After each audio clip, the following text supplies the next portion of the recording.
Hello and welcome to the Retro Hour podcast, episode number 109, your weekly dose of retro gaming and technology news with me, Dan Wood. Me, Ravi Abbott. And me, Joe Fox. Oh, we've got some husky voices in the studio tonight. Have you guys managed to get any rest since play? We were at Play Expo in Blackpool over the weekend, and I think it's fair to say Blackpool is the party capital of the UK. Definitely. We were all a bit worse for wear on Sunday afternoon or Sunday morning. Other than Ravi. All day Sunday. All day Sunday. Sleeping in the car on the way home. Yeah. Not me, I was driving. No, yeah, not Dan, but I Maybe was. a micro nap every now and then. But obviously we were in Play Blackpool over the weekend, and I think I'd say this is the biggest Play event we've done in Blackpool. It's our third year now, and the attendance there was just through the roof. I was blown away by the amount of people. You know, we were doing these talks, and there was just standing room at the back, and it was just so popular. It was really good, and the whole event was popular, actually. The Sunday was like as busy as a Saturday. I'd agree. I was worried it wasn't going to be that busy. I was like,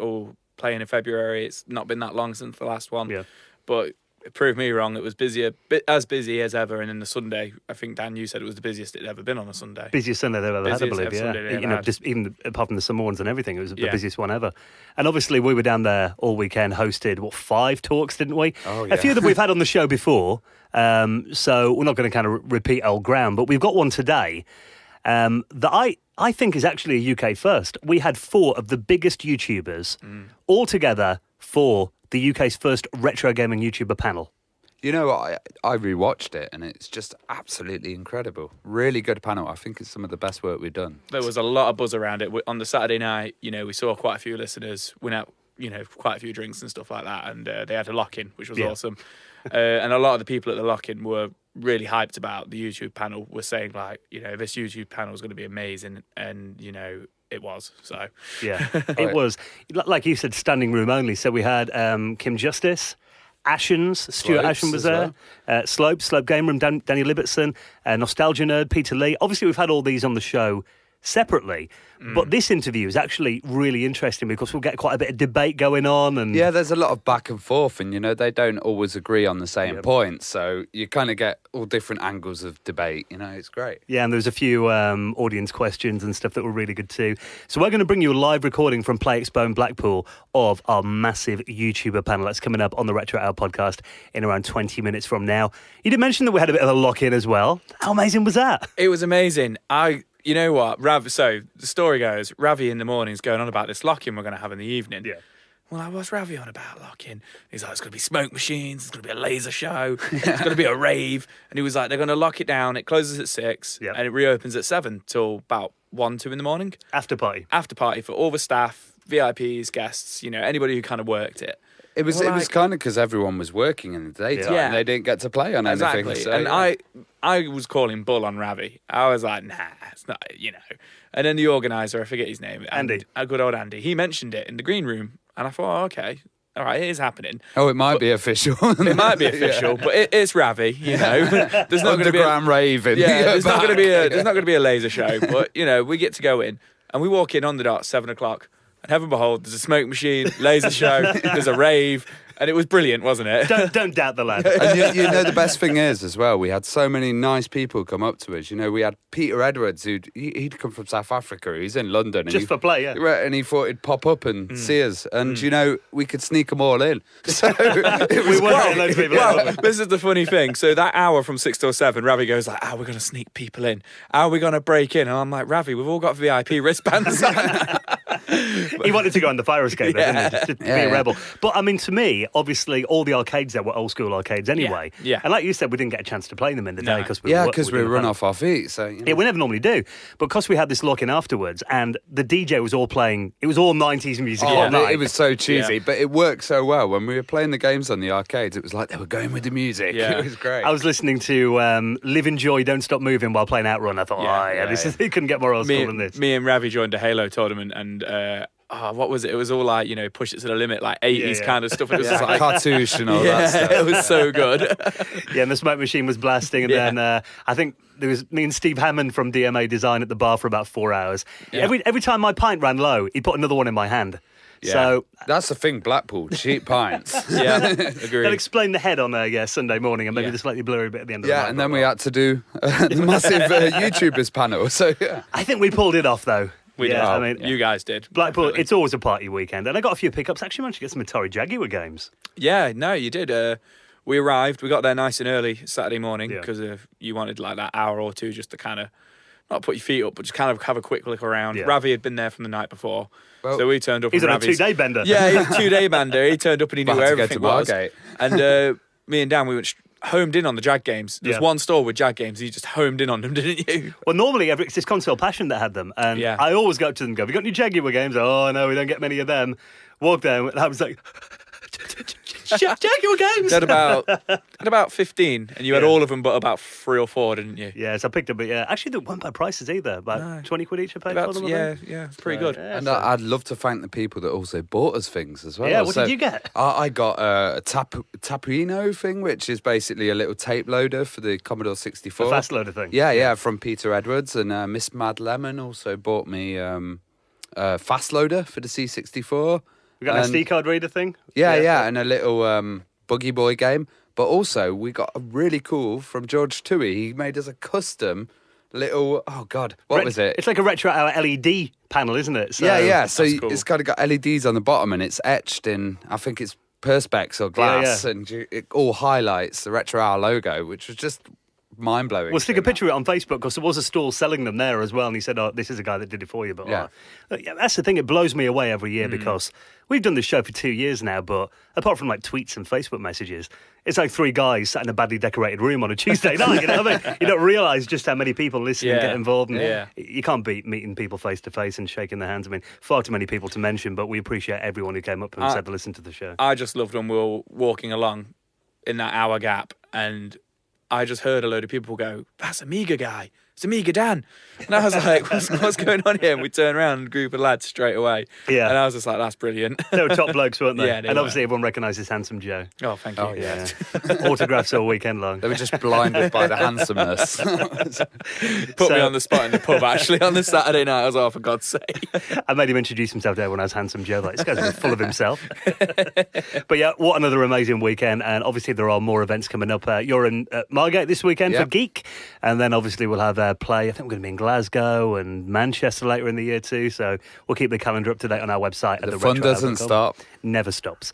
Now, speaking of our website, theretrohour.com, that is a place where you can head to if you'd like to show your support for the show. I mean, it's amazing when we go out and meet people face to face. If you can't make it to an event and you just want to say thanks for us doing this show each week, anything we get into our tip jar is massively appreciated and obviously allows us to keep doing this show week in, week out without having to pay for the entire thing out of our own pocket, which is always nice. Yep. So thank you if you've made a donation this week. You'll make your place in the Hall of Fame if you do, just like Paul Vince, Graham Stevenson. Greg Girk. and Lee Langley, who all made donations into the running of the Retro Hour podcast this week. Thank you so much, guys. You can do the same. We've got PayPal links, cryptocurrency, any way you want to pay. You'll find it all on the front page of theretrohour.com. Now, before we get into our big YouTubers panel recorded at Play Expo in Blackpool, there are a few news stories to talk about. Now, actually, one thing that we did cover in this panel quite a bit is gaming TV. Yeah, because, YouTube, it's kind of like the new gaming TV, isn't it? So we were talking about traditional TV and about traditional game show formats. And Yeah. you remember Go 8-Bit last year.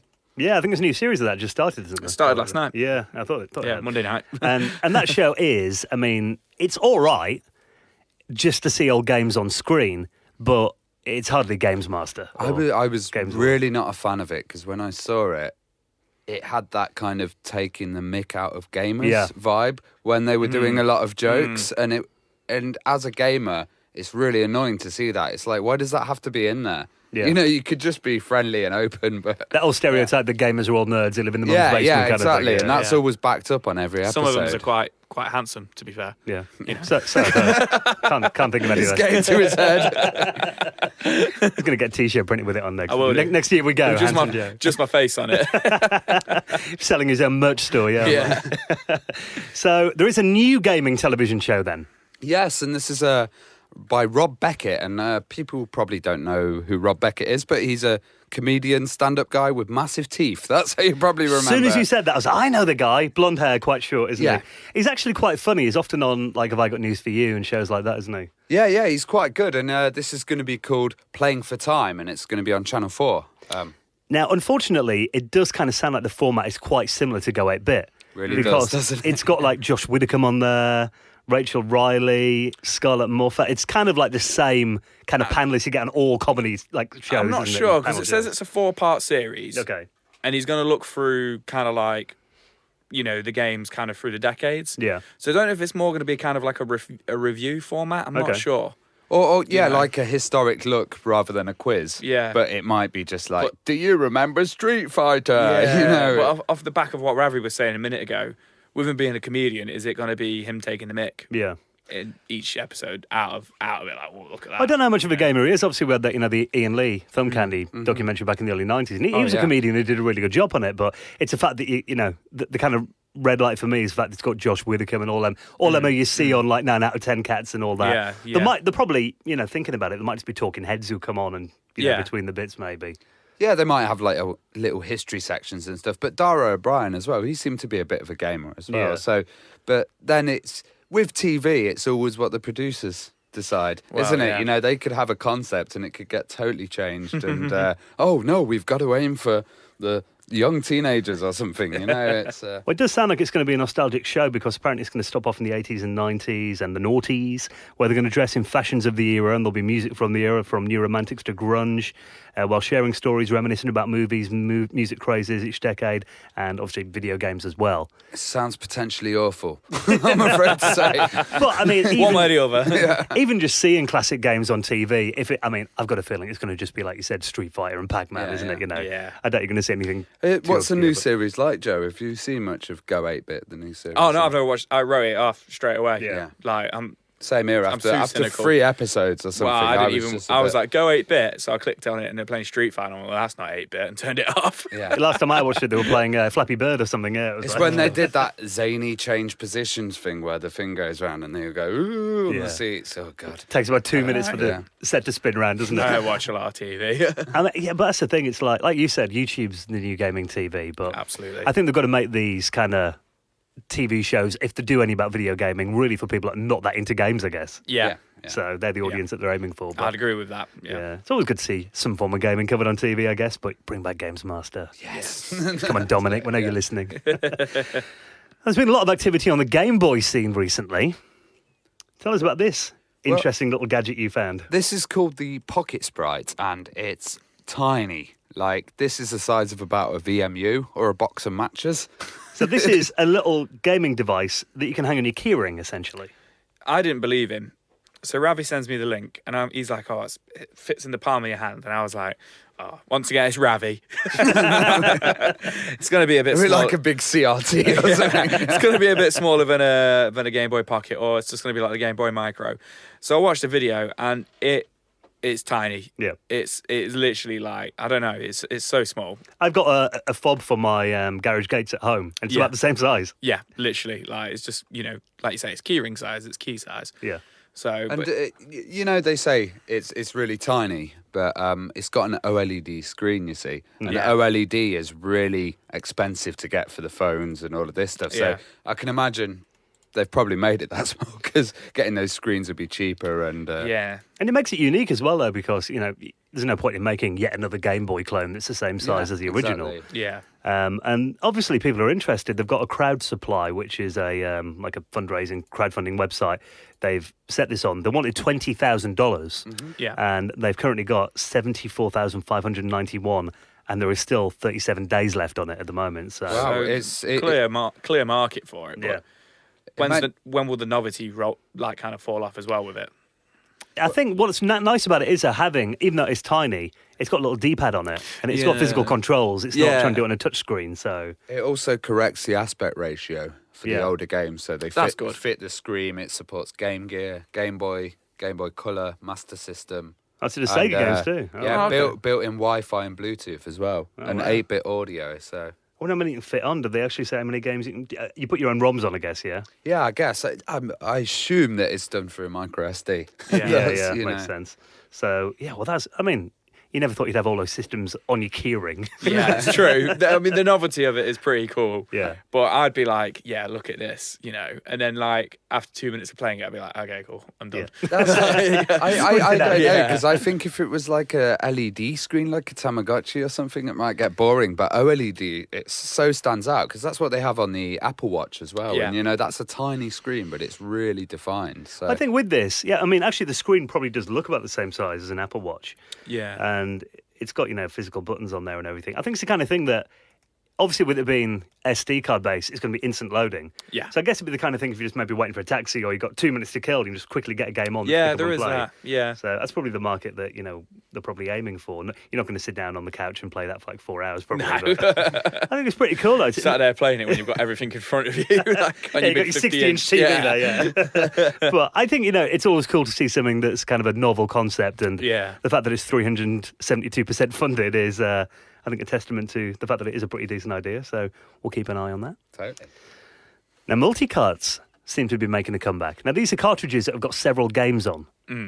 Yeah, I think Joe might know about these because there was all these old random Japanese ones that they used to get, weren't they? Yeah, well, I mean, they look nice. So we've got this retro bit doing these new multi-carts. We've got 4 on the go. So we've got the Jaleco Brawlers pack, Data East Classic Collection, Data East All-Star Collection, and then Joe and Mac Ultimate Cave Collection. So not your typical kind of repros you'll see. Usually you see, you know, like your Contras and your Zeldas and your super rare, like only Japanese releases. So it's pretty cool to see some different releases, and also one's Nintendo and then 3 are Super Nintendo. But the quality looks a lot better, but it's straight away. It's that kind of like flashback to, you know, being in the 90s, early 2000s, sitting in Spain and buying one of those 50-in-1 carts for your Game Boy or something. Or a Skegness. Yeah, Skegness, yeah, Blackpool. And they've got them for the SNES and the NES as well. So Yes. they've got the NES form factor in there. Yeah. Well, I'm looking at this NES one here, the Data East All-Star Collection. You've got stuff like Burger Time on there, Bad Dudes, Ring Yeah. King, Side Pocket. So, yeah, they are like some classic games from these companies. Yeah, I mean, and it's reasonably priced because of, that's one thing I moaned about as well, about a lot of these repros. Like, a repro will come out of like a game and it's like £50 for one game. And you think, you know what, on eBay, I could probably get that game for 50 quid or 60 quid. Yeah. You know, obviously it might be a bit battered or something. You get a nice, you know, shiny new one, which is repro. But, you know, most of these are like $30, $35. So it's pretty reasonable. But once again, could you get those games for that kind of price? I don't know. But it is nice. They do look, the quality of them does look very nice, you know, when it sits there on your shelf. Yeah, and I think this company, Retrobit, you know, they're doing some great hardware at the moment and add-ons and stuff. So I think there'll be a lot more of these announced, maybe for, you know, Mega Drives and stuff. Yeah, Well, it looks like the test in the water really, doesn't it, by putting 4 out. So I guess, you know, like you said, the price is not bad at all. And you get an instruction manual in there as well. It's fully boxed. You know, the artwork looks really good in it. And it also comes with an exclusive button and sticker set and things. So I think they're kind of aiming at, like, you know, maybe the collectible kind of market.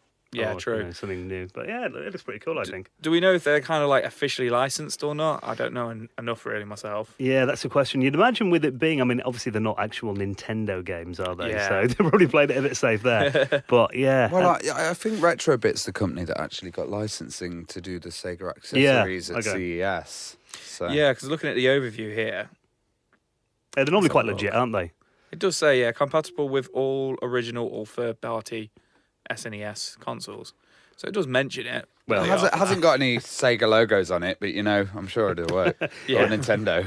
If we look back in the week and it's gone, then you know the answer to that. Yeah, we know that. Yeah. Keep an eye on it. That. Those guys shouldn't have mentioned us on that podcast. I'm sure they're legit. So if you want to find out more about those. And they're a reputable long-term company. Of course, yeah. They've been around for years. We'll put a link if you want to find out more, then check out the games lists in our show notes at theretrohour.com.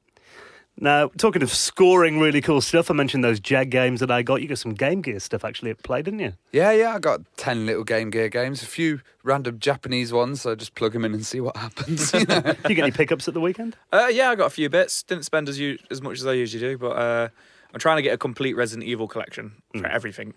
Every console, every release. And I managed to pick Resident Evil 2 up for the N64 in pretty good nick. It was 24 quid or something, was it? No, it was more than that. Okay. What was I thinking? Oh, you got... I got Panzer Dragoon Yeah, for 24 quid. Yeah, I was quite pleased with that. Yeah, well, I think it'll take some topping Ravi's little bargain that you got last year. Oh, yeah, my £2 honeybee controller. Oh, yeah. Now, just to fill you in if you didn't hear that story, last year we went to, it was my stag do actually, wasn't it, in Leeds? Day after, we found like a cash converters kind of place. Yeah. And they had like a box of, they said Sega Mega Drive pads and stuff. And in there, if you're not familiar with the Amiga scene, there was a joypad that came out in about 93, 94 that was a lot better than the original. It was made by Competition Pro, Yeah. who make a lot of really cool joypads, but this one was an Amiga CD32 replacement, and it was much better. Yeah, and they normally go for like about, how much, about 130 quid Around or that, something? yeah. Essentially, they just look like a Mega Drive controller. Exactly the same, but then the buttons, rather than A, B, and C, it's like a square symbol. And they don't have the appalling D-pad that they have on the Amiga one as well. They've got the Sega Mega Drive D-pad. Yeah, nice D-pad. And then they're just like a slightly off grey colour, aren't they? So you got the shoulder buttons and stuff on it too. So at a glance, it's a Mega Drive controller. Well, the guy in the shop obviously thought it was, but he said to cash converters, he wasn't a console expert. Yeah. Cash for gold. But then, when you took it, what did you get it for? About £5? I think it's £2 or £2. That's quite a bargain, isn't it? You know, 130. But it proves that there is a market for Amiga joypads and especially CD32. I think the reason why they're so expensive is because they just such a short run of the console. Yeah. You know. Yeah. Well, there is life. finally a new CD32 gamepad. This is called the Procon CD32. And what does that look like at first glance? A black Super Nintendo controller. Looks exactly like a SNES controller. It's the same shell. Yeah. You know, they've got that from somewhere. You can probably get that. It's probably quite standard now. Now, am I right in thinking that the D-pad for the SNES recently came out of copyright? That's why it was starting to be used on lots of things. Oh, maybe. I think you might be right about We that. maybe covered that a while ago. I think we covered that a while ago. Isn't it normally like 20 years patents last for, isn't it? Yeah, so that makes sense. It's because Nintendo, when they did the D-pad, when Sega tried to do the D-pad, they had to. They essentially reverse engineered it because of the patent. But like, I think Ravi, I'm 99.9% sure Ravi's right about that one, about the patent running out, and now you're just seeing all these controllers kind of coming out. That would make sense because there's been quite a flood of them on the market recently for various systems. But I think, looking at this, it doesn't look like it's specific to the Amiga CD32. It's essentially just a black SNES controller with the CD32 logo on there, but obviously it'll have the Amiga, the 9-pin D-sub connector at the end, I guess. Yeah, and it's got like you can map buttons on it. You can remap buttons. Okay. You can have a turbo fire and reset, and you can save all the presets as well. So there's like little key combos you can do on it to add extra features or remap, because a lot of Amiga games would have up for jump. Of course, Yeah. That's actually really good then, isn't it? Because the older controllers didn't do that. No. Yeah, so there's a lot of games where you would actually like one of the action buttons to be the jump if using a pad. So they're made for sticks, weren't they, a lot of them? But then you look at the little circuit board inside here, though, it does say CD32 on the circuit board, so maybe the actual board itself is custom for the CD32, and obviously it'll do all the, the CD controls and all that, I imagine, too. So, but I mean, there has obviously, by the price of the old ones, there is a demand for this. Well, these are €38, so fully built, and you can buy it in kit form for 27, or a partial kit where you just get all the triggers and build it out your own stuff. Just click on buy it now. Yeah, I think they're going to sell quite a lot. Yeah, that's available on EAB, which is the Amiga English Amiga board, yeah. Well, I'll put a link to that in this week's show notes as well. All right, guys, well, thank you for checking out episode number 109 of the Retro Hour podcast.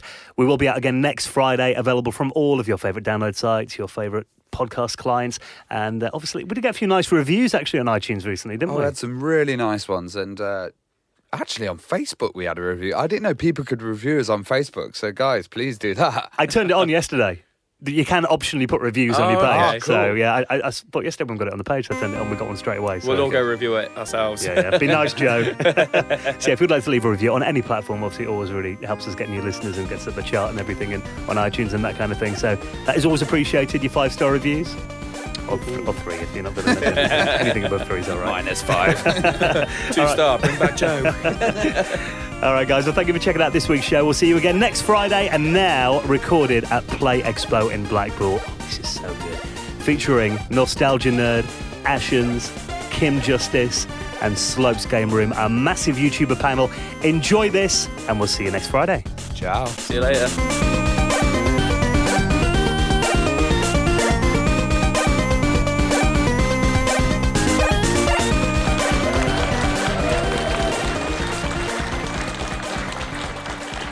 Now, there will be a chance for you guys to do a bit of a Q&A at the end, but I thought, let's go from you, Kim. Just introduce yourself and maybe tell us a bit about your channel and what we may know you for. Yeah, sure, okay. My name is Kim Justice. I've been doing YouTube for about 5 years now. I do documentaries about various subjects that interest me, anything from like Spectrum to Mega Drive, Amiga. I do things about industry figures and companies, things like Ocean Software, Peter Molyneux, Robert Maxwell. I just generally try to cover lots of different shades of Pratt, basically, a lot of the time. Trying to moderate my language. But yes, I just tend to do stuff on... I do stuff on like wrestling as well. I kind of like do sort of story-ish documentaries, kind of try and build up characters a lot. And yeah, that's me pretty much, kind of faking a living at it since 2012. It's kind of cool.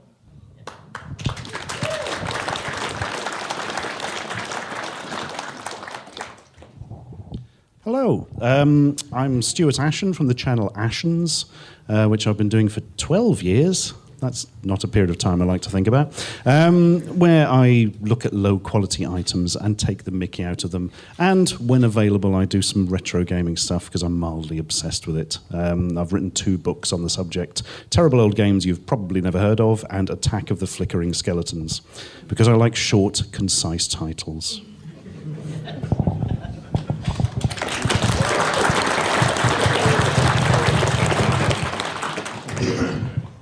Hello, I'm Peter Lee. I run the channel Nostalgia Nerd, which I've been doing for, 2 years, maybe 3 years now. My early videos were absolutely terrible. My current ones are questionable. Basically, I cover retro gaming, documentaries on old hardware and computing and software, and just generally talk about that. Quite a lot of nonsense. That's what I do.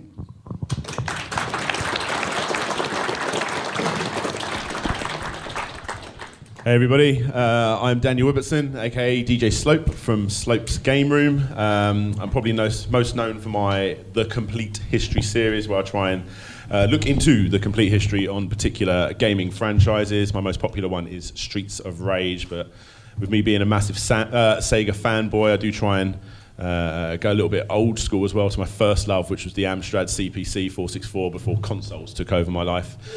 And other than that, I do a few other things, a few quirky videos like the Random Histories, where I try and find really obscure history pieces that hopefully no one else has covered, or not covered to the level that I would like it to be covered. And most recently, I've been winding up everyone on Kickstarter by doing my Kick Scammer series, and getting some very DMCAs against me and everything else from all those people out there that like to scam people on Kickstarter. So I like to shine a light on those guys.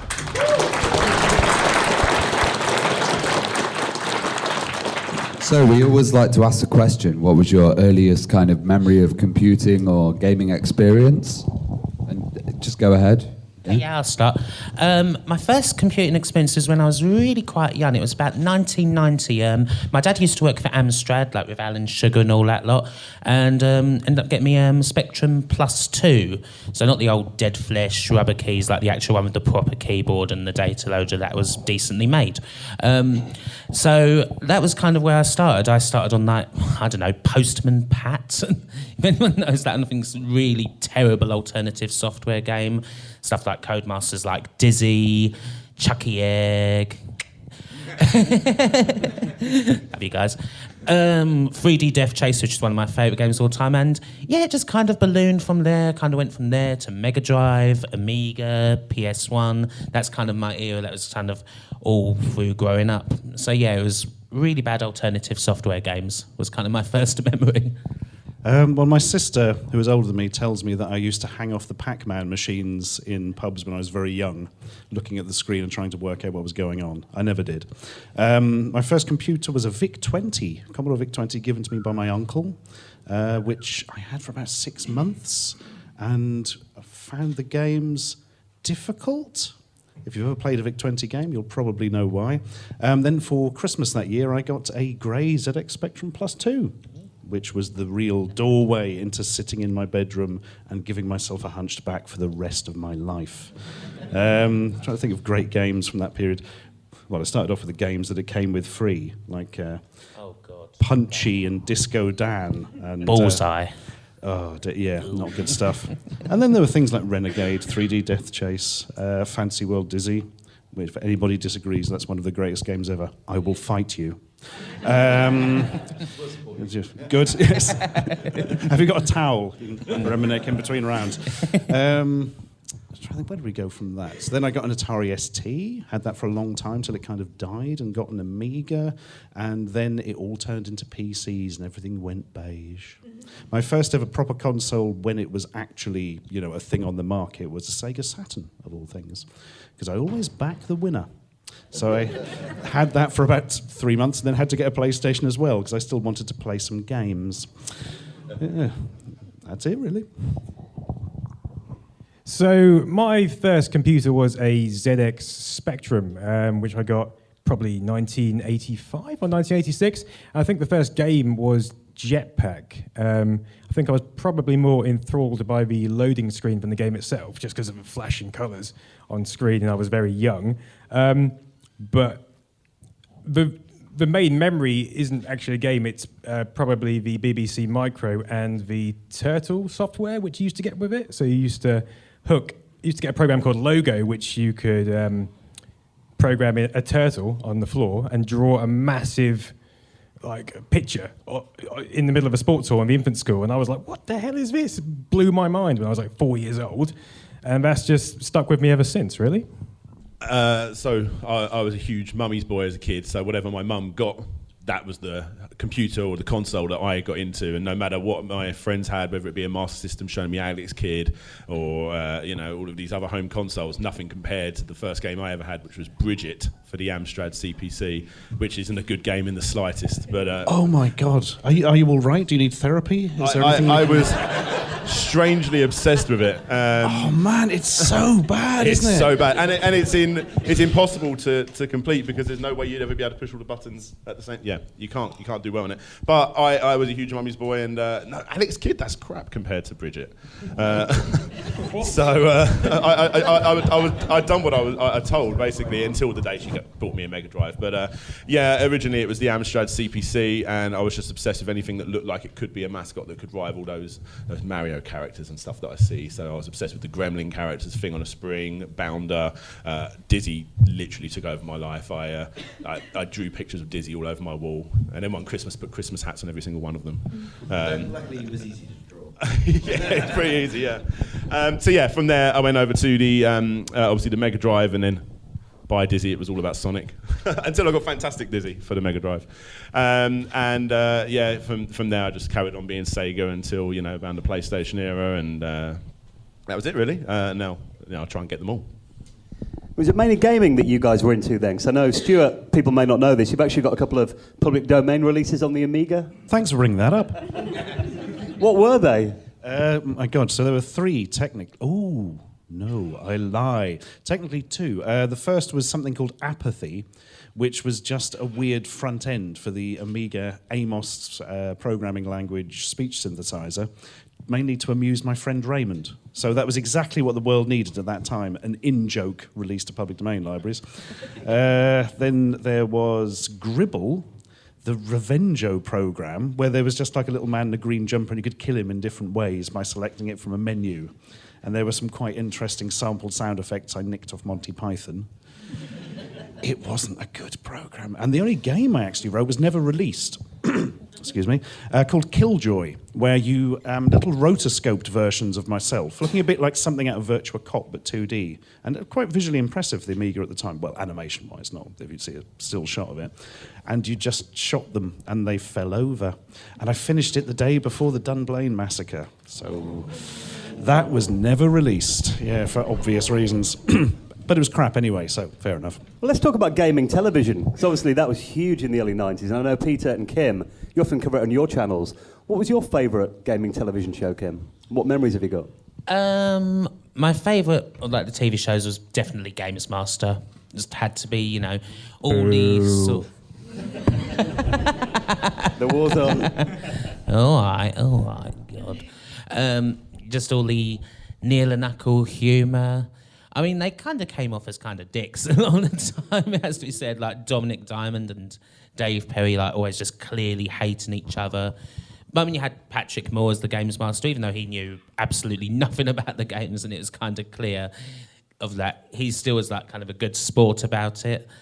And yeah, it's just had a really interesting history. But other than Games Master, one of my favourite shows, which not technically TV, but was kind of on the early days of video on the internet, was Consolvania, which is still going today. Rab and Ryan from Glasgow, Scotland. Just kind of doing this stuff, and that was a big influence on like the way that I do my gaming reviews these days, because they really kind of got into detail about the game, like actually why it was good, which is kind of what I wanted to do with my channel instead of saying that everything's crap all the time. Well, no, Peter, you actually do commentary over old episodes of Bad Influence. Bad Influence! Yeah. Tell us about Bad Influence, and what do you remember about that? Bad Influence is possibly the greatest programme of all time, I would say. Aside from the fact that Andy Crane, who presented it, knew nothing about computers or games consoles, it was actually, it used to be on at 4:45 on ITV on a Thursday, and after school, it was just the best thing to watch. It was just like, back then, obviously, we didn't have the internet, so you'd have to get your reviews from magazines which were a month out of date, at the least. So Bad Influence provided reviews on like the latest games and machines, and just it was everything I needed in a program and more. It still is today. I mean, like 25 years later, I still watch it and I think, oh my God, that's amazing! Look at that 8-bit machine. And, forgetting we've advanced to where we are now. It's crazy. Yeah, I can't really add much to that. That was the one I watched the most as well. Also, the Sky shows after school with Big Boy Barry. Was it Game Zone? Games World. Games World, sorry.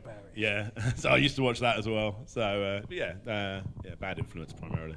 It was mostly Games Master for me, I think, because I was a bit older, but still watched Bad Influence as well, because it was just a novelty to see people actually talking about video games as if it was a thing and not something you should hide in a room and be shot if you accidentally played one, First actual, mainstream media realising it existed, I suppose. Now, remind me, Peter, did Bad Influence have like a data blast thing at the end where you had to record it? It did, yeah. If you were lucky enough to own a video recorder which didn't create a freeze frame like this, then you could catch some information at the end. Well, you've confirmed my memory. We didn't have one of those VHS players, and I would record it and then try and read it and couldn't. And that still annoys me to this day. Yeah. And you can't forget about Namrud as well. Oh, Namrud. What's his name? Andy Weir. Andy Weir, yes. Yeah. Namrud's Doorman Backwards. Yeah. Which blew my mind. Yes, it still does me today. He lives in Australia now, doesn't he? Is he? Yeah, that's a completely pointless fact for you. Last time I saw him, he was in Emmerdale, wasn't he? Yes, and in Mr. Biffo's found footage. Was he? Oh, yes. Yeah. Must have missed that. Yeah. Well, that's one for you to go and look at afterwards. Why don't we all do the same? That's a plug.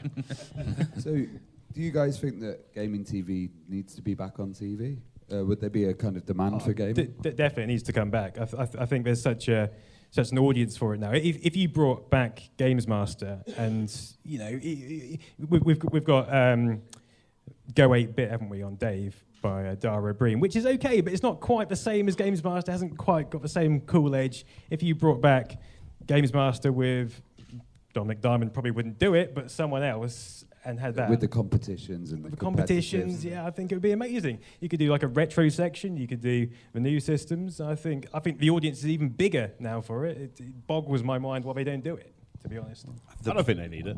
You've got YouTube now. You've got YouTube now. Like YouTube is so niche for each channel. You can, go and find out a channel dedicated to Amstrad, or you can go find, you can find exactly what you want. Yeah, but like a program about knitting on terrestrial TV will get more views than most YouTube programs, won't it? So I mean, if you put a gaming show out there. Well, I'm going to have to go with Daniel on this one because TV audience is really shrinking, and I hate you all. Who are playing games, not generally watching that much television. Occasionally, I'll talk to the BBC when they have they want to speak to a YouTuber because I'm the only one over the age of 3, and so I go in and they're so sort of entrenched in the old linear programming stuff. They don't realise like the average age of a television viewer is now over 50. I mean, the kids are not watching it. And we always give the Peppa Pig example, like, right, a kid wants to watch Peppa Pig. They'll get their tablet their dad got from Maplin for 50 quid. I mean, it's a bit shonky, but it plays Peppa Pig. They get it up, play Peppa Pig, tea's ready, okay, pause that, off we go. Try explaining to them that, right, you can only watch Peppa Pig at 4:30 p.m. on a Thursday, and if you miss it, that's the end of it. And if they come and you forgot to watch your tea, then you can't record it, you can't ever see it again. What? You know, there's just no need for that anymore for the newer generations. And plus, with the turnaround time of TV shows, you would be so behind it. What I think could work is a television show around games. So it'd be like features and maybe retro stuff and, you know, something that isn't trying to provide news because it would always be behind it. Maybe there'd be something for that. But if anybody's ever dealt with a television company in video games, you will know they hate them. They always see it as a competitor to television. Well, it is, isn't it? But they didn't with films. It is, but I mean, but it's always been historically. There's always just been a great rivalry between, because essentially a gaming TV program is advertising something that's going to take away people from watching television. So it's Precisely. kind of polar opposites in a way. So it's, I don't think. I mean, as much as, you know, it'd be nice to see gaming TV back, because, you know, there is a certain professionalism about a TV program, some of them anyway. And that, you know, you've got a crew and, you know, you've got proper plush reviews and big sets and all that, like Games Master back in the day on the oil rig and all that. But will it happen? I don't see it. I just don't see, like... You'll get plenty of attempts. You'll get plenty of attempts and they just won't do it as well as, you know, what we want to see on telly, you know. This retro game, Pac-Man and Space Invaders, and it will never really go to anywhere above the real obvious. I don't think. Yeah, mass market stuff. One of the problems is, if you look at it over the years, there's been so few attempts at gaming shows, considering how gaming has grown. I mean, Games Master was like the biggest program on Channel 4 at the time, wasn't it? Yeah. And yet, oh no, people won't watch television programs about games. No, it's because exactly as Kim says, it was seen as a rival. And the only reason why it had like the budget it had was Games Master, actually, you don't know, it kind of ended up in like the sport part of Channel 4, which is why there was so many sportsman guests. Like they always had people like Vinnie Jones and Jimmy White and various other sportsmen, just because it ended up in the sports programme so that they'd get a bigger budget. Kind of like how Young Ones for the BBC was in music.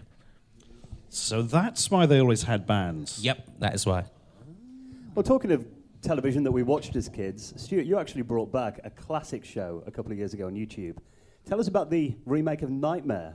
Well, you can't thank me for it directly because I didn't pay for it. I really didn't pay for it. I cannot stress that enough.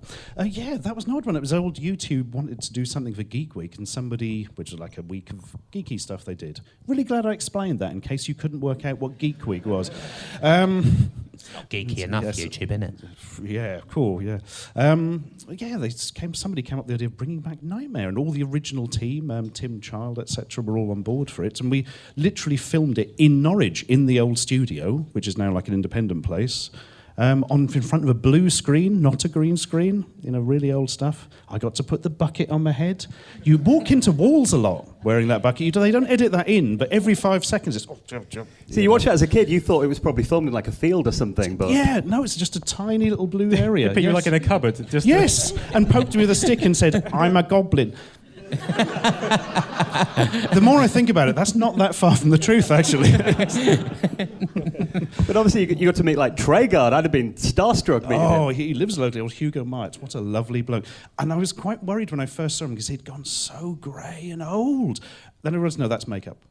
They'd literally done him up to look older and not warned us beforehand. And then he came back from having it removed. Like, bloody hell, He's gone back in time 20 years. It's almost exactly the same, doesn't he? He does. He absolutely does. Yeah. Wow. That was an interesting one from a YouTube perspective as well, because YouTube never gets particularly interested in anything from a sort of admin point of view. But as soon as they heard they were bringing back a TV show, they were so excited. So never believe it when YouTube say they're the future. They are obsessed with becoming television. You're backing up my idea about a TV game show. You said YouTube is good, and now bring TV back. No, I'm not saying. I'm saying that's what YouTube want to become television and take over the audience. Oh yeah, I mean they're desperate for legitimacy, which is why you've got the whole YouTube Red thing, and they always try to make big stars out of the biggest YouTubers. Unfortunately, what then ends up happening is they end up going to Japan and just filming some dead bodies, and that is natural progression.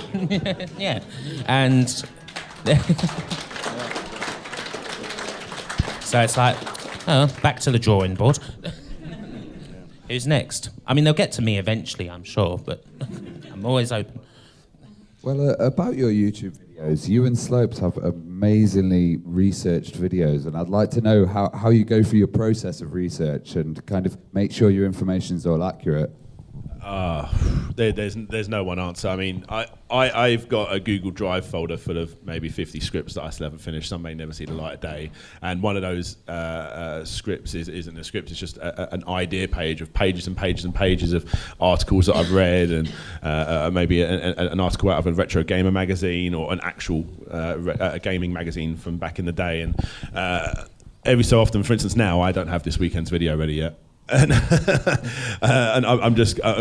I sort of make it up as I go along. Okay, now this is really interesting. Now I'm going to research this guy. What else has he done? And then I'll research. Okay, can I find anything else out about? So the next one will probably be Road Rash: The Complete History, and I'll have to go and find some information out about that or some information. I don't know how I do it, if I'm honest. I just make it up as I go along, and if an article falls in my lap, that's really cool. So that's it. So yeah, I tried to kind of get as close to like the source as I can. I wouldn't be able to exist without like the Internet Archive, the Wayback Machine archive.org, if anyone's ever heard. It's like a big resource full of like old websites, magazine scans, and like interviews potentially with like people from actually back in the day. Because obviously like people are still around and still talk about the stuff that they did 20 years ago, but it's then different to compare those accounts from the present with what they were saying in the past when it was perhaps a bit more like slick and more PR. And just interviews as well. I try to, if I can get in touch with anyone as well from back in the day, and do like my own like sort of primary research, along with all like looking at the magazines, looking at dusty old websites full of like Amiga Action or whatever, or Sinclair User. Then that's what I'll do, and just try and compile it all, like the most like interesting stories I can into a video. Do you ever find yourself getting lost? Because I'll look back through your Sinclair, trying to research something, and then the next minute I've read the entire magazine, I'm on to the next one, and then I'm like lost down a black hole for like days. Yeah. And then I'm like, I've got a video to make today, and then I have to push something out rapidly. Yeah. Sometimes, yeah, I mean, it's difficult. I mean, some sites are kind of handy, especially like the magazine sites. World of Spectrum, back when it was still really good. Well, I mean, it still kind of has. It had like, whenever you like researched a game, it'd have all the instances that a game that actually appeared in a magazine, whether it was in advert or in print review. That's kind of one of these things. When I did Cassette 50, I don't know if anyone's heard of that, the greatest compilation of all time. I was able to kind of figure out like just how many times Cassette 50 was advertised in the Spectrum magazine, because it was all on the World of Spectrum page, and I think the number was like 300 or something like that. I mean, never actually reviewed in a magazine because it was so terrible, just the most basic of basic games, but mentioned more than literally any other computer game in the 1980s, I think, in magazines. Just silly things like that. And then I can compare like I don't know, Underworld was mentioned like 100 times, Jetpack 200, and then Cassette 50 like 369 or whatever, compared to like all the classics, just so far ahead. There are some great resources, aren't there? Like World of Spectrum. They are amazing and often don't get enough acknowledgement, but they should. Yeah. Archive.org, you're right, is an amazing collection. Hall of Light as well for Amiga Magazine rack. Yeah. So many of my videos just wouldn't exist without. No, absolutely. Exactly. Yeah. Imagine making a video without the internet. You'd go into the library, I'll get one out a year or Compton's so. Encyclopedia or something. Yeah. You just make it all up and nobody Talk will to know. people. Well, Peter, you and I were talking backstage then about the Atari Jaguar. And one thing that always appeals to me on YouTube is finding out about obscure systems that you may not know that much about, or failed consoles. And I know you had a CDI at one point, Stuart. I mean, I still do have a handheld one, so I can play it on the train. I didn't know there was a handheld CDI. Oh, yeah, and it was only sold to shops as like demonstration unit. I don't know, it's the CDI, it's all weird. I was going to ask, have any of you got any favourite kind of underrated or maybe failed consoles? As we were talking earlier, it's the Atari Falcon, which is an amazing system and should have done so much better if Atari had had the money to push it. When it went up against the Amiga 1200, it is more powerful than that. And the Amiga, I know you're an Amiga fan, boys, but the Falcon's an amazing system. And I was lucky enough to get sent one the other week, and I almost exploded with joy. I mean, I was like, whoa, what's in this package? But yeah, it's got to be the Falcon. I can't wait to see that video. Yeah, me either. I hope it works. I think it's a shame the Jaguar never really got anything that actually pushed the hardware, particularly at the time. Because, I mean, like Alien versus Predator was okay, wasn't it? And That's hard to play. It's on the floor. Really slow hit. Yeah. with the D-pad as well. When you Even if they managed to get it technically right, the game design was a bit off, wasn't it? But I mean, things like Club Drive coming out versus Ridge Racer. I mean, God. Wasn't Club Drive famously actually laughed at by the journalists when they unveiled it? At a PR do. They mentioned that yesterday. He was there. Oh my God, we have corroboration. There we are. But yeah, it would have been nice to have seen something that pushed it a bit instead of, Kasumi Ninja and Ultra Vortec and Billy the Potato Man, which I made up, but it's probably better than any of the games they actually released. Yeah, I like the Jaguar. I suppose I'm a bit more like in that modern era as well. I love the 32X and the Mega CD even though the majority of the games on that Mega CD are awful, like FMV games. I'm weirdly really into them. I just love owning Crisscross Make My Video and stuff. Yeah, that's not what you said in my book. That is not what you said. No, it's cool to own now, but I mean, it's something on the shelf. Oh, there it is. It gives me a chuckle, but yeah, it's or In Excess Make My Video. They did that. CNC Music Factory. Yeah. I love that. I still remember seeing Road Avenger and being absolutely blown away. Like, graphics will never look better than this. Road Avenger's an amazing game. It is. It's like it's driving around and blowing up everything as you go. And what's not to love about it? There needs to be an HD remake of that game. Yeah, absolutely. Well, we mentioned some terrible games there as well as some good ones. What is the appeal with terrible games, mainly for Stuart? It's that kind of thing when, I was driving past a car crash and I couldn't help but stare. Do you know what I mean? It's when something goes completely horribly wrong, there's something interesting to it, especially to the level where you just could not enjoy playing the game. How did this get released? The answer is nobody cared and just put it on a tape, obviously. But there is that kind of bizarre fascination with the dive to the bottom. Because if you ask online, what's the worst game ever, everybody will say, E.T. for the Atari 2600, which is pretty bad. Superman for the N64, blah, blah, blah. But, there's worse if you scratch the surface. There's really worse. People paid money for Squidge. Squidge, yes. I mean, which, unless you hack into the code, you can't play. You literally can't move it because the person who programmed it, all the code was in uppercase, but he put like the directions in lowercase. So for that reason, you just can't play it at all. You can't move it unless you hack into the game. It was just an edutainment program way ahead of its time.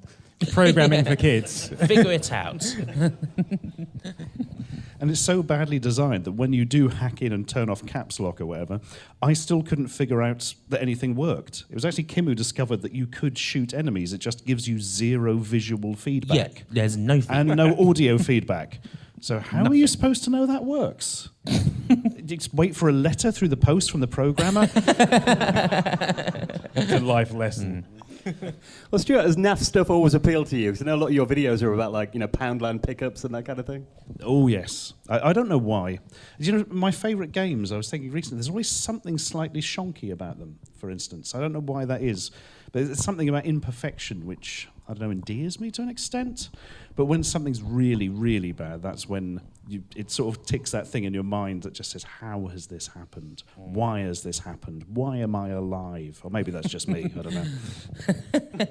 I think the thing is with, I usually do games that I like, but sometimes terrible games, especially when there's something just interesting about them as well.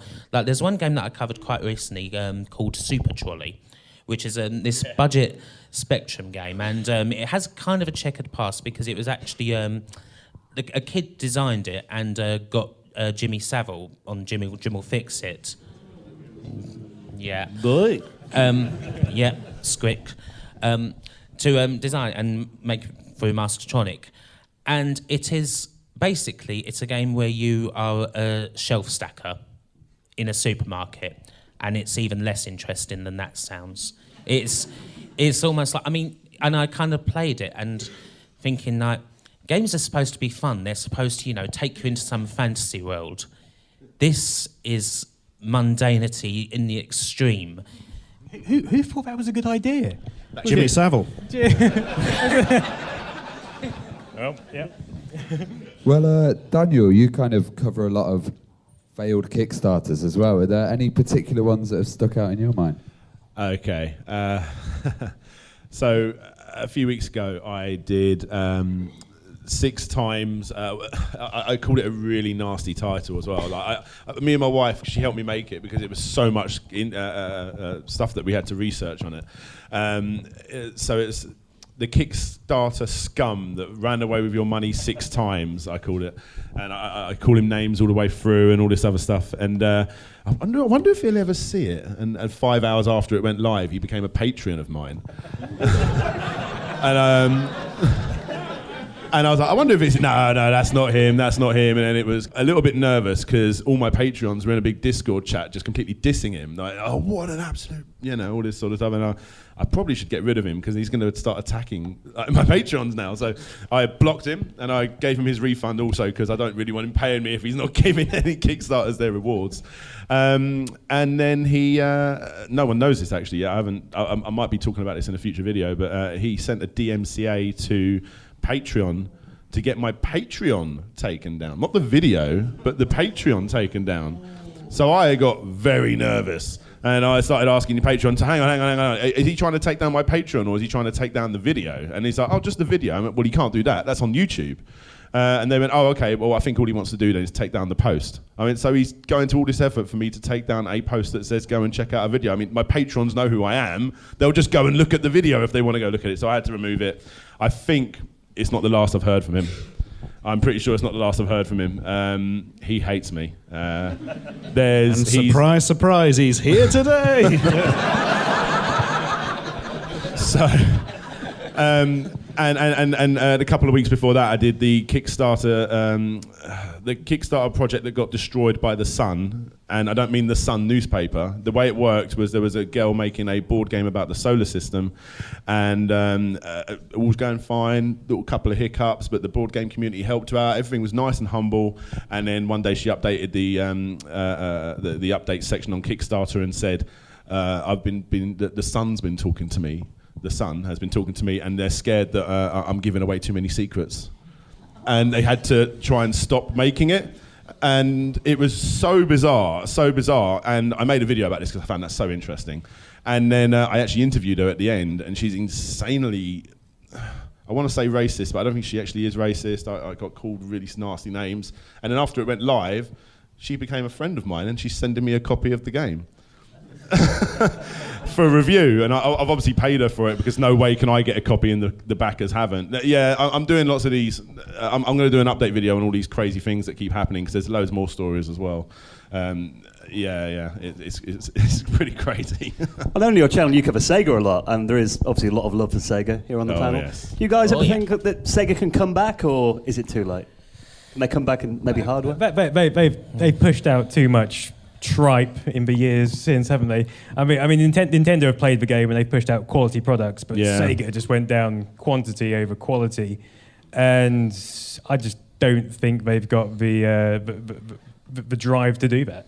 Growing up as a Sega fanboy, like all my mates were Nintendo fanboys, and when we got a GameCube and I put in Sonic Heroes and I saw the Sega logo come up, and then the Nintendo logo come up, I was just, it was like a proper punch in the gut, and all my friends are like, ooh, I bet that hurt. They could totally come back. I mean, I think they may be on the right path with Sonic Mania.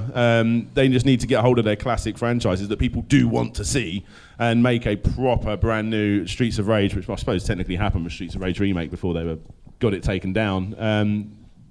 They just need to hit heavy with the indie scene, I think, and they would do really well, but I don't think they will, sadly. No, I don't think they will. Things like Sonic Mania are a good thing, but that's down to like the fans. I mean, the guy made like Christian Whitehead's been a fan of Sonic and a great programmer, and it kind of came from the fan scene as opposed to internally from Sega. I think the trouble is I'm not even sure really just how many of those guys are there anymore, like the guys who made like the Mega Drive and like the classic like System 16 teams and all that. How many of them are even there? Well, I thought it was all like American Sammy. mean, there's nothing really left of Sega in that sense. Certainly not hardware. Sammy are doing bad as well at the moment. They're hitting big hits at the moment. Yeah. Oh. Well, talking of former greats as well, you're really into the Acorn and BBC computers, Peter, and you cover them a lot on your channel. Can you tell us about your kind of school experiences with I them? do. I mean, I need to cover them more recently, but yeah, the BBC Micro was the machine I had at school. I remember it being wheeled in on a red trolley. I was like, what is this? Unveiled like with a cloak. It's like people crowding around it. Oh, look at the wonder.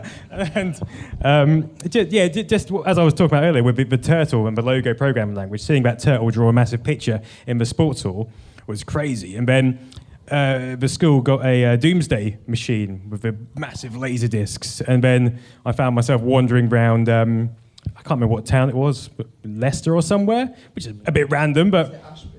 Maybe, yeah, something like that. But so in the middle of school, I was like walking around Ashby. I was like, this is interesting. And it was like an early first-person perspective game. Bit like an early Google Maps, really. Way ahead of its time. So I think Acorn and BBC got so much right, and they were so far ahead of their time. I guess, today, the ARM processor's in every mobile phone, and that came out of the Acorn Archimedes, didn't it? It did, absolutely. They did. Sophie Wilson. Yeah, Sophie Wilson, yeah. I did, and Steve Ferber, they did so much to get to that position. It's a shame that they got caught up in the 1984 sort of crash, and Olivetti had to buy them out. Otherwise, they could have possibly gone in a different direction. We could have had BBCs everywhere instead of the... IBM's doubtful, but it's Very doubtful. A BBC phone. Yeah. Well, this is a question to all of you, really. How big is your console and computer collection then? Is it do you have a storage area for it, or is it kind of spilling out of every room in your house? Absolutely huge. I have seen Peter's office, and I can confirm he has everything that's ever existed. Often two of them. Yeah, it's a bit greedy, really. I should probably disperse that a little. But yeah, it's just nice to be surrounded by all these iconic machines. It's kind of like it's like a quest. Like all these machines I wanted when I was younger, I can now get, and I just sit in a circle around them and talk to them. It's lovely.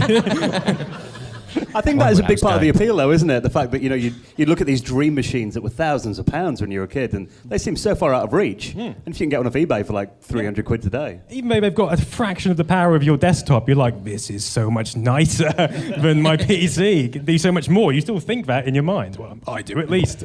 It's the aesthetic, isn't it? Yeah. Oh yeah, the aesthetic. Yeah. What's your collection like, Kim? Have you got lots? My collection's actually probably significantly smaller than everyone else's. I don't really have anything specific that I collect just because I don't really have space or anything like that. Plus I kind of got rid of all my stuff like a few years ago in a fit of pique. But I'm slowly building it back up, trying to get all the stuff that I had from my childhood back. And so it's always nice to kind of find something good for a decent price. Do you guys have any kind of consoles or machines on your hit list that you really want to get and you haven't been able to get your hands on? I think I've got the Falcon and the Mega PC, which were my two main machines I lusted after. So I'm just living the life really now. I want to start collecting for the PC Engine. PC Engine. I want to get myself a Jaguar as well, which I know they're not that hard to get. They're not like completely out of reach. But like I say, I haven't actually got the biggest gaming collection. I've got a moderate size. It's pretty good. But I sadly sold my entire Mega Drive collection because I thought it'd be a really good idea when the Dreamcast came out if I sold every single game I owned for £1 a pop to buy a third and fourth Dreamcast controller, which I never used, which was so painful. And then when I walk around out in the traders hall and I'm seeing Streets of Rage 3, 120 quid, I had that. Oh, I had the Punisher. Oh. And but someone got it for £1, and I actually bumped into that guy where I sold them all to at a boot fair selling some PlayStation 2 games, and I just looked at him like, you were the guy. Was he wearing like a golden suit? Massive gold grill, everything. Come and see DJ Slope's collection. Charging for entry. And then I lost the Dreamcast controllers in a move and bought them again for £2.50 recently. So talk about. But no, I mean I'm trying to collect again, but I'm trying to collect quirky things. And annoyingly, until I take this YouTube thing full time, which I'm not doing yet, I will have how Pete's got with his room. I'd love a game room to be able to put it all in, because when I do a complete history and I go out and buy, have I got Echo the Dolphin? I'll go buy Echo the Dolphin online. It won't much, like 10, 20 quid. And then I go upstairs. I've got it 3 times now. So I need at the moment they're just in boxes, sadly. Most of my collection is very old computers from sort of early 80s. Because when researching the Terrible Old Games books, I realised at some point somebody was going to say, well, I wrote that game and actually it works fine in the original hardware, it's you emulating it. No. Oh no, my friend. Allow me to point you towards my TI-994A, running your game on the original hardware through a CRT, and I think you'll find those graphics do flicker, darling. It hasn't happened yet, but I'm looking forward to being really smarmy when it does. Collection-wise, I'm still trying to complete my Sega Saturn game collection, which I will never get anywhere near, because once you've got half of them, the other half are all like £30, £40 each. So I might complete it if I live to be 10,000 years old. Have you got the super rare ones with the Sega Saturn? A few of them. I've got Panzer Dragoon Saga, which my agent just gave me one day. He went, I'll go and found this. What? Do you know what this is worth? Yes. Well, I'm just having it anyway. But he also gave me a Jaguar, so, the world balances out, doesn't it? I've got Street Fighter Collection, which I didn't think was that rare, but I saw it in the trader hall for like £150. That surprised me. I had that as well. Yeah. I got that. Nice. What I'd really like is Deep Fear. The last Not one. the game, just in general. I think it'd be a really good state of mind. No, it's like, as Kim was about to say, the very last released Saturn game, in the UK, and it's like a really bad Resident Evil. Yeah, so Resi clone only in a submarine, innit? Or like an underwater space station, or underwater space station. Killing 2 birds with 1 stone in that narrative. Yes. Sea station. Yeah. I would like that. I think just because it's the last one. Also, it's very rare and expensive. But I'm trying to think what the most expensive game is. Mr. Bones, maybe? Yeah, that one. Yeah, Panzer Dragoon. Yeah. I think Panzer Dragoon is not as rare as you think in that sense, or as pricey as you think. But the problem is it came in like a cardboard box that's easily damaged by, photons and background radiation. So very few of them are sort of complete and decent. We did mention about writing books there. You've got 2 books out now. Yes. What was kind of the process? Have you all bought it yet? Few in the audience. Thank you. I was scared that wouldn't work for a second. But did you ever imagine that you'd be a published author, and what was kind of the process of writing those books then? Oh, God. Now, when I was young, I used to write a lot of stories and fiction, so I thought maybe I could do a fiction book one day. But then I realised it was a lot more fun to just play crap old games and laugh at them. And you did write terrible old games as well. Yes. Dun, dun, dun, dun, dun. Yeah, that was a weird research thing, because I started doing it for a video series, and then it sort of expanded into this book, and I was surprised at the end of it by just how many there were when you really look into it, because I thought, could I get enough to fill a book?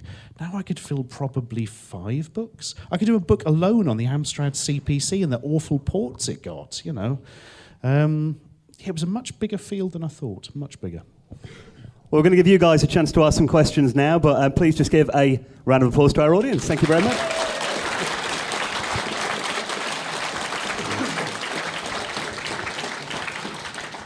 Okay, so any questions? Just raise your hand if you've got one. Ravi will run over with the mic. This is a question to the panel. We live in an era of hardware reboots, and there's a hell of a lot of Spectrum, ZX Spectrum ones. I'm just wondering if there's any retro computer or console that you would like to see rebooted. I'd like to see an N64 just because it's a Nintendo console that doesn't emulate that well, and it's really hard to connect them decently to a modern television. So hopefully they'll get onto that now that they've made £11 bajillion on the SNES Mini. The same for the Sega Saturn. That's where Sega could come back, because if Sega made a Sega Saturn, basically that would actually play games and then chuck, maybe 10 or 20 games in there, chuck your typical Sonic car, all that sort of stuff. But it actually could play games as well. Give an HDMI thing on the back that would outsell anything that everyone would want one of those.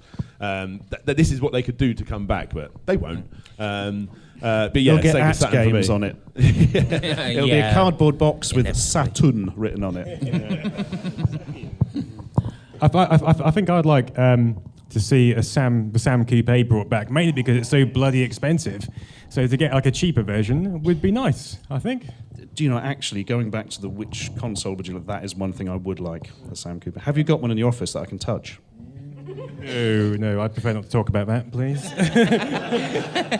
I apologise. I was thinking it would be good to see like an Amiga joystick that you plugged into the TV with all the games on, like they did that Commodore 64 thing a couple of years ago. That'd be brilliant. Yeah, that's kind of what I was thinking, like a sort of Amiga that's, just got a whole bunch of games, or you can put an SD card in, put them all easy. I mean, you can do all that with like a retro Pi if you've got like the technical know-how, but it'd be nice to see like a proper Amiga one. I think there was one a couple of years ago called the Amiga. There is, yes. Yeah. I've been using it to image discs, which is a great way to get loads of dirt in a disk drive, because old discs, bloody hell. Any more questions? Yeah, one here. Kim, do you think you'll ever do another Kimblitz? Will I do another Kimblitz? I might do something where I'd end up doing that, because I mean, for anyone who didn't know, like the Kimblitz was something that I did like every day, like had a review like in a month. I think it was like February 2 years ago. I did like a review every day for like 28 days. It was mental. I really shouldn't have done it. I might do something, not necessarily like the Kimblitz, but like licensed games sort of videos that I did, because that's kind of one of my soft spots. I really like covering like old licensed games that no one remembers, that no one liked at the time, but there's always something quite interesting about that to me. So I might resurrect that in the future. This is for the panel. What would you say the strangest story behind a retro game that you've come across is? I mean, Squidge takes some beating, doesn't it? It really does. I mean, basically written by somebody under contract who had to deliver something, so he deliberately wrote something in a couple of days that he knew was so bad they wouldn't release it. They didn't even look at it. They just duplicated it and sent it out to the shops. Yeah. Hence Quality why it control. doesn't work. Yeah.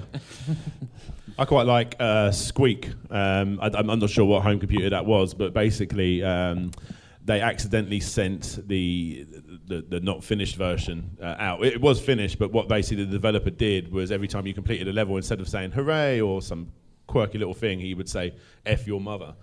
And that got into like all the usual papers, but I mean, we couldn't find anything. And when I'd done my Squeak complete history, I said to him, so did this happen? Yes, it did. So it went out and they accidentally sent the wrong tape instead of sending the proper one, where they changed it back. They sent their jokey little one that they made themselves, where every time you complete a level, Squeak tells you to F your mother. God. I think it's Lotus Turbo Challenge, where if you isolate some of the audio tracks, you get some abusive lyrics thrown at you through the computer, which is quite. I quite like finding things like that stuffed into games where the program was clearly disgruntled. He's like, "Screw you! Let's just put this in here," and he's satisfied with that. It's quite nice. One of my favourite ones is the Bitmap brothers. Mike Montgomery tells this story about how back in the early days they were commissioned by Mastertronic, or they were going to be commissioned by Mastertronic to make a game about real tennis.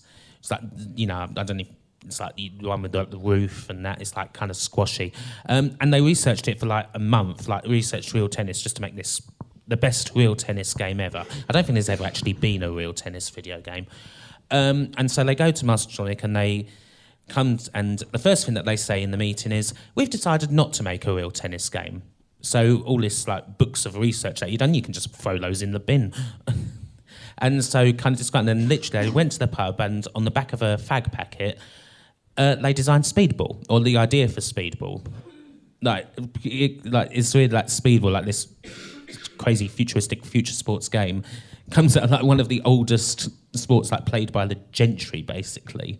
That's a really strange kind of how these things work sometimes. And then they made no money from it because it was made by Mirrorsoft, and then Robert Maxwell fell off a yacht. Why has our company gone? Man fell off a yacht. Oh, makes sense, yeah. Actually, my favourite story of that is the Pickford Brothers Zub, which is an old, very good budget game. £3, little man jumps about, amusing character, nice physics, etc. Blah blah blah. It was originally called Zob, right up until the point of being sent to the duplicator, who pointed out that's a swear word in French. And if you look, they had the artist Steve Pickford had to change it absolutely at the last minute and get couriers to send new tapes. And if you actually look at the game's loading screen, the title screens, you can see where it clearly said Zob, and they've just had to use character blocks to take the top out of the O to make it a U. So look out for that the next time you happen to be playing a game called Zub. We have got time for a couple more questions. This is for the panel. What do you think about the game Simpsons Hit and Run? I think it's a great game. So it's like the first good Simpsons game, if I remember. Yeah, it's a really unless good game. you count the arcade game, I suppose. But Yeah, the arcade game. Yeah, I had a lot of fun with that. That was a cool game. yeah, was it the Grand Theft Auto? Yeah. I think it was the first one made for sort of home consoles that wasn't like a very pared down game for children, wasn't it? 'Cause things like Simpsons Wrestling was basically press a button to wrestle. Oh, yeah. Or there was like Bart versus the Space Mutants. Oh, my God. What a mess What was that was. the Dreamland one where... You know what I'm about? He has to keep going. He has to do his Bart's homework Nightmare. while he's asleep. Yeah, Bart's Nightmare. Virtual Bart. horrendous. Virtual Bart. That's a really rare game, that is. Yeah. No, what was there was the Simpsons Crazy Taxi rip-off where there was a whole lawsuit as well. Yeah, Road Rage. Road Rage? Yeah, that was good. And there was a Krusty's Fun House one. I'd forgotten all of these existed, yeah. So The many Simpsons terrible on the Xbox Simpsons 360 is quite an alright game. It's Oh, like I've not played playable. that one. Yeah, it's not great. It's pretty good. There's a movie film as well. A movie film? Yeah, Yeah, one of that's- those new it's that movie one. films they're inventing. A game based on the movie. That's the one. Yeah. Also, Bart's House of Weirdness, which is another terrible old game that no one's ever heard of. I have genuinely not heard of that. Which system? Do my PC. research for me now.